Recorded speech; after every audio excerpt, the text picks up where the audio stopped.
Video games have become an integral part of modern society, with millions of people around the world playing them regularly. They offer a means of entertainment and a way to escape the stresses of everyday life. In recent years, the video game industry has grown significantly, with many countries recognizing the economic benefits of a thriving video game industry. However, there is one country that is not known for its video game industry, and that country is North Korea. North Korea is a country that is known for its closed-off nature, with its government controlling what its citizens can see and hear. This includes access to video games, which are heavily regulated by the government. We will explore video games in North Korea, looking at the history of the country's video game industry, the types of games that are available, and the challenges that North Koreans face when it comes to accessing video games. History of video games in North Korea. North Korea's video game industry can be traced back to the early 1990s, when the government established the Pyongyang Computer Center, PCC. The PCC was responsible for developing software for the country's government and military, but it also developed video games for the domestic market. One of the earliest video games developed by the PCC was Dandong Adventure, a game that was released in 1993. The game was based on a true story of a North Korean spy who infiltrated South Korea. The game was popular among North Koreans, and it sold over 10,000 copies. Over the years, the PCC continued to develop video games, and in 2013, the government established the Pyongyang Games brand to market its video games internationally. The Pyongyang Games brand was launched at the annual China International Cultural Industries Fair, where North Korea showcased its latest video games. Most of the video games developed in North Korea are propaganda-based, with the aim of promoting the government's ideology and its leaders. The games are also used to teach history and encourage patriotism. North Korean video games are not widely known outside the country, and there is very little information available on them. One of the popular video games in North Korea is Pyongyang Racer, a racing game where the player drives around the capital city. The game was developed by the PCC and released in 2012. The game is set in a future Pyongyang where the city has been transformed into a racetrack.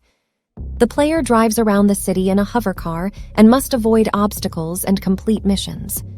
Another popular game in North Korea is Military Strategy, a game where the player is in charge of a military unit. The game was developed by the PCC and released in 2015. The player must lead their military unit through various battles and missions, using strategy and tactics to win. In addition to these games, there are several other games that are available in North Korea, including sports games, puzzle games, and educational games. However, most of these games are not widely known outside of the country. Accessing video games in North Korea is not easy, and it's not just because of the limited selection of games available. North Korea has a highly regulated internet, and only a select few are allowed to use it. Even then, the content they can access is highly regulated and monitored. North Koreans cannot access online games, as the government blocks access to most foreign websites. This means that North Koreans are limited to playing video games that are available on physical media, such as CDs and DVDs. There is also the issue of hardware. North Koreans cannot buy game consoles or gaming computers, as these are considered luxury items and are not available for sale in the country. As a result, most North Koreans play video games on computers that are available in government-run public spaces, such as libraries and arcades.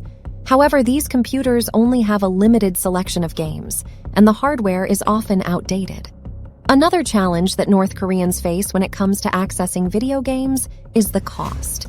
The government sets the price of video games, and they are often expensive compared to the average income of a North Korean citizen.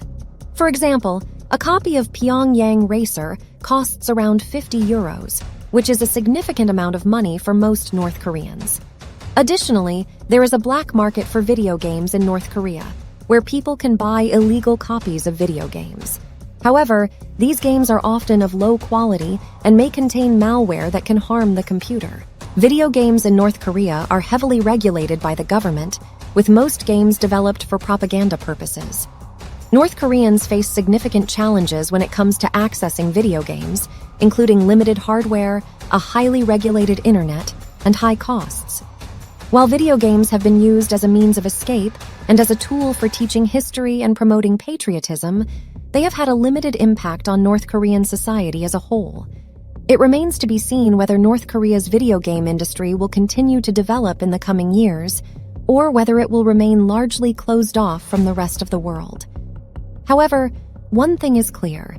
Video games have the potential to bring people together and to provide a means of entertainment and escape, regardless of where they live.